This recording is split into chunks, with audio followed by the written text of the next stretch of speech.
everyone, welcome. My name is Fadwa. Well, guess what? I welcome you today to my kitchen. Yes, you are cooking with Fadwa today.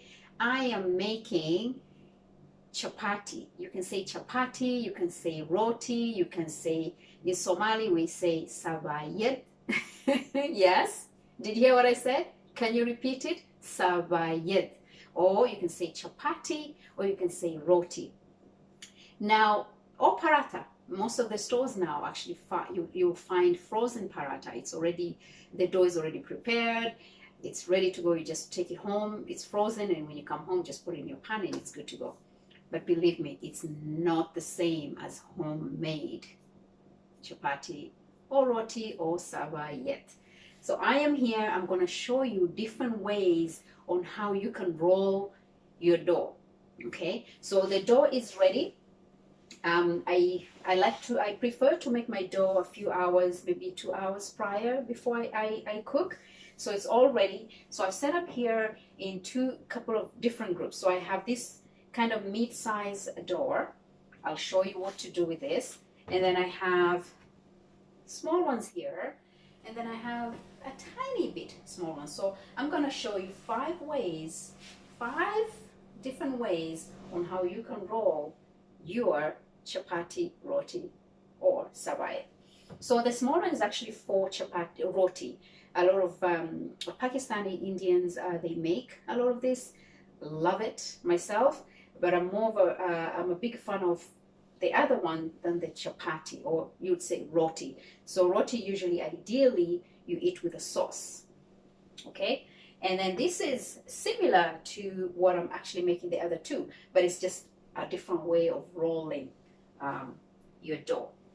So I don't want my dough to dry up. What I'll do is I'll put this back here.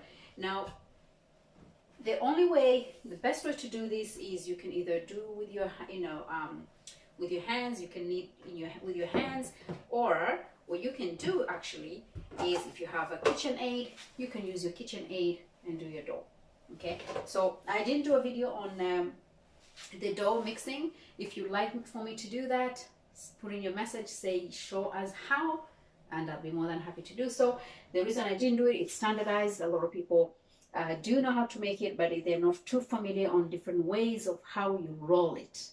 Remember, you can have one rice, but the recipes are so different. Yes, you give somebody rice, plain white rice, and they can cook it in so many different ways. So I'm just showing you different ways on how you can roll your chapati, roti, or sabayet. Now, so I have this big one here. My hands are nice and clean, and I got my flour. So I have this rolling pin. Everybody has their own rolling pin. Listen, this rolling pin is is not only an antique in my home. Okay, I've had this rolling pin for, I would say, 23.5 years. Look at that. Yeah, you can see there's burns there, wear and tear, but I'm telling you, it served me really, really well. I've had this for 23.5 years. So your dough is nice and soft and smooth, and you roll it. Now let me tell you something. Growing up, this is one of the first staple foods that we were taught how to prepare. And believe me, I wasn't as good as I am today. Growing up, we had a full home. We had about 15 to 20 people in a home. And what happened was that, it was expensive to buy bread. So it was actually cheaper and more convenient for us to make chapati or sabayet or roti. So we were taught, and I'm telling you, it wasn't voluntarily. We were taught, and if you notice what I'm doing here, it is nice and round. Growing up, it wasn't so. I remember I'll do this, and whoever my trainer was will use this kind of rolling pin and just, is this how you're going to prepare for your husband? Yes, we were groomed to cook this for our husbands. But let me tell you, I'm cooking this for myself and my kids. No husband here. All right. It was good training. Good training, yes. And it came with a lot of pain, but it paid off. Now I have some oil here. What I did was I melted some butter, unsalted butter, as you can see. If you have ghee, even perfect. I use a little bit of that and I mix it up with my grapeseed oil. I don't cook with vegetable oil or canola oil or any of that stuff. I use grapeseed oil. If you don't have grapeseed oil, you can use avocado oil. So what I did was I rolled the dough, okay? I take the oil. So this is the first step, okay? So I know this because we had a lot of people at home and you couldn't roll one piece at a time. Otherwise you'll be there all day. So we had to be efficient. We learned how to be efficient, okay? And this is what we did. This is what we did. So you just do this. This is the first step you can do. I'll show you another trick as well. And if you just want to go in and out, you don't want to be there for all day, this is the easiest way. Now, I have different ways of doing it. I'll tell you which one I prefer and which one is my favorite. So this one here, I've rolled it. I put some oil. Now you take your piece, your knife, and carefully, you kind of eyeball it, the size, okay? And it's about that much. I don't know if you can see. So that's the size, okay? And you're trying to do it almost the same size. So you just go here, again, you cut it, you do the same thing. It's like when you're cutting, when you're making mandazi, it's a similar process. The only difference is you make them wider. And sometimes you end up with a piece, you just put it aside, you can use that after. So you take that, and what I do is I take the two ends, okay, as you can see. I take the two ends, put it together. Usually I do it on the countertop, but I just want to do this so I can show you. And there you go, voila. And what you can do is you gently tap it. Tap it, tap it. And why do we do that? Any guesses? Well, the reason you tap, you want to make it thinner, okay? You tap it. Not too hard, otherwise it's gonna split. So you can see it's become thinner and longer. Now it's ready to roll.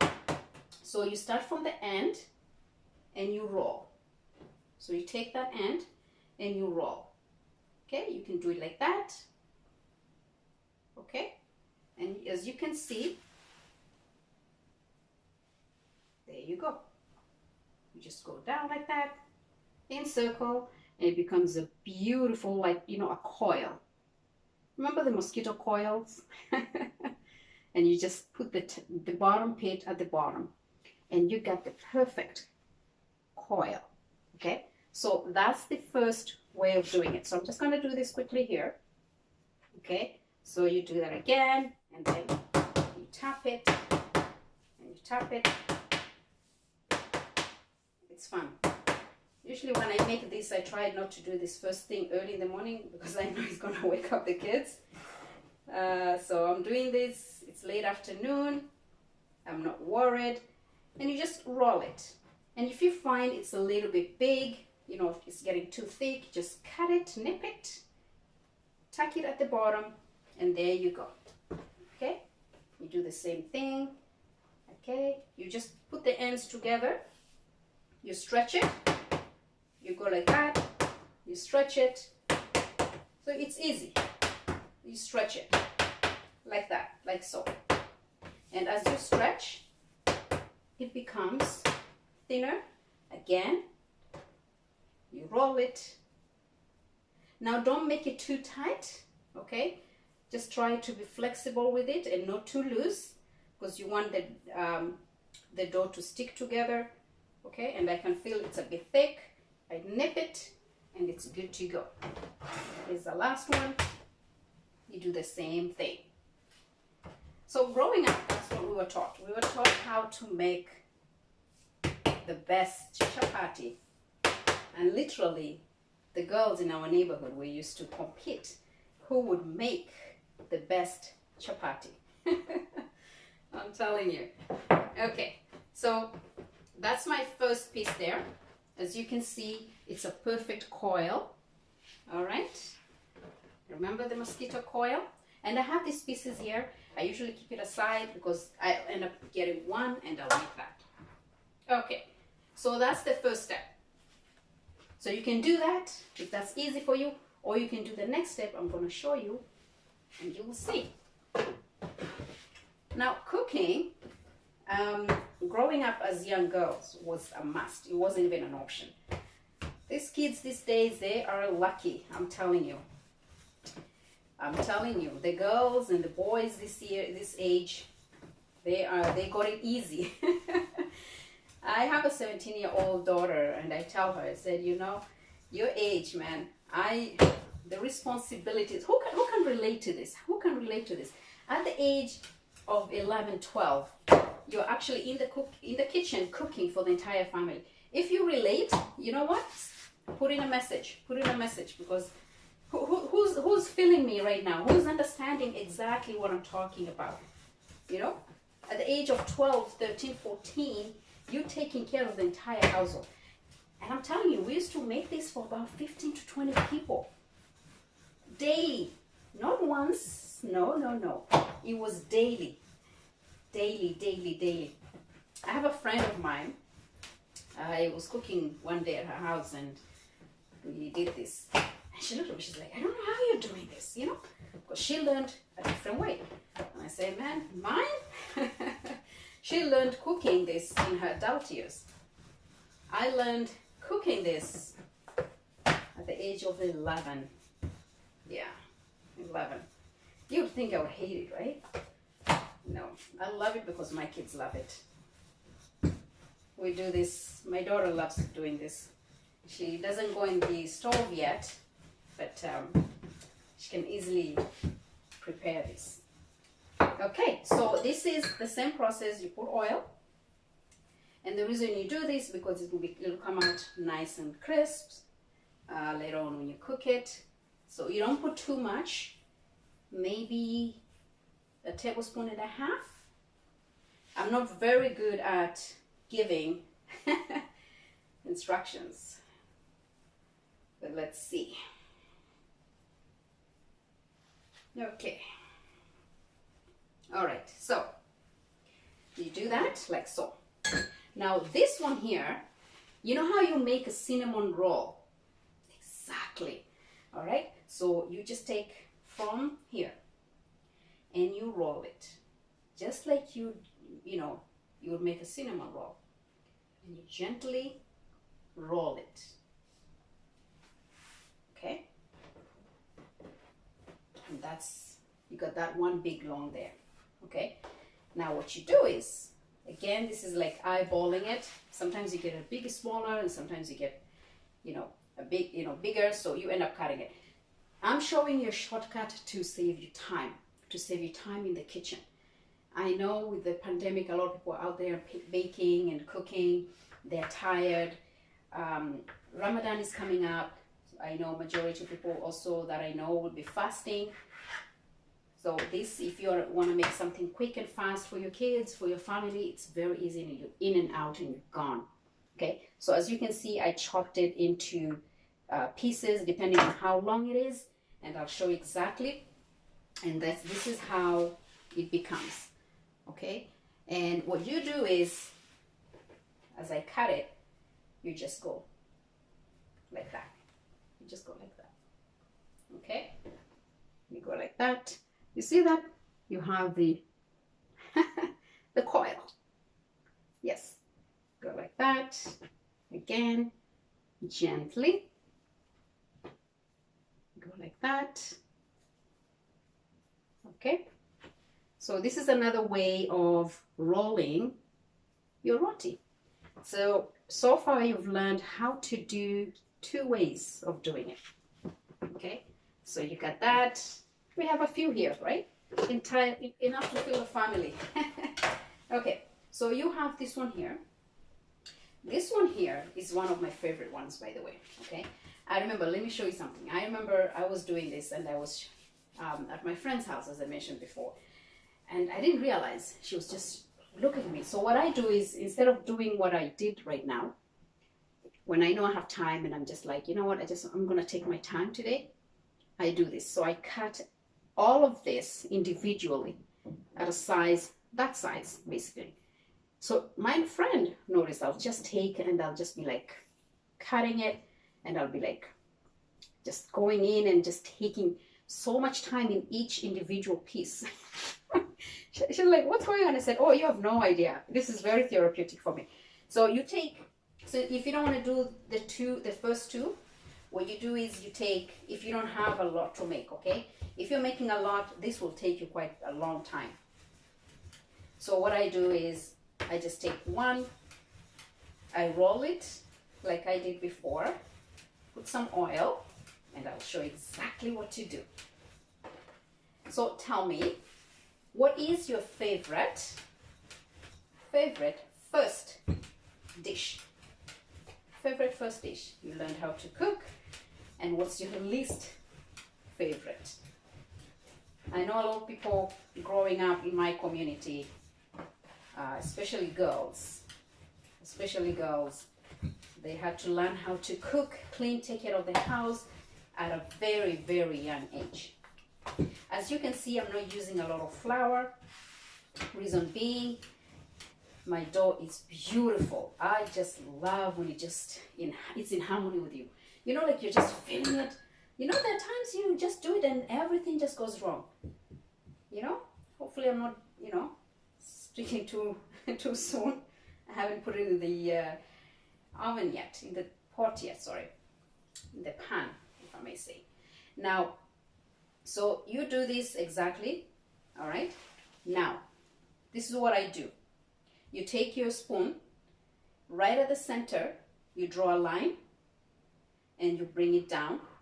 So you draw a line, not all the way, so it looks something like that. Okay? Then you pull it, one side facing you, like so. So you have one side facing you. And then on the opposite side, you do the same thing. You pull it facing away from you. Okay? It's like a big O. Becomes like that. Now, you roll it again. Okay? You do it again, twice. You can see the difference. So now, it looks like you have 4 layers. Okay? Here you have 2. All right? So you do the same thing on the other side. And your O has expanded. Okay? Then you cut it here. So you want to split it again. So you cut it the thinnest area and you have 2. So you have 1 piece there. All right? Now remember what I said before? You gently, gently, gently, gently, gently. Then, as you see the layers at the top, you see the lines, that should always be at the top. So when you're bringing it together, all the top areas, you see where your lines are, your coil, the lines, the layers, I would say, if I may say so, should always face the top. Okay, so you have the layers and then you have the bottom of the door. So always the layer should face the top. And the reason why? Well, when you cook it, those layers will eventually show up and it looks beautiful. It looks beautiful. All right, so that is, if you find it's not sticking, just put a little bit of oil and then voila. And there you go. So that's the 3rd step of how to make chapati. Now the other one, I'm going to show you. This one here, I'll show you here. Now this one here, you can do it as chapati or roti, okay? And this one is the one you can actually make, you can eat with a sauce, okay? You can either have with vegetables or meat, whatever you may be interested in, okay? So this is, this one is actually, it's a four corner. It's not going to be a round or circle, okay? That's why it's going to be different. All right, so the same process with some oil.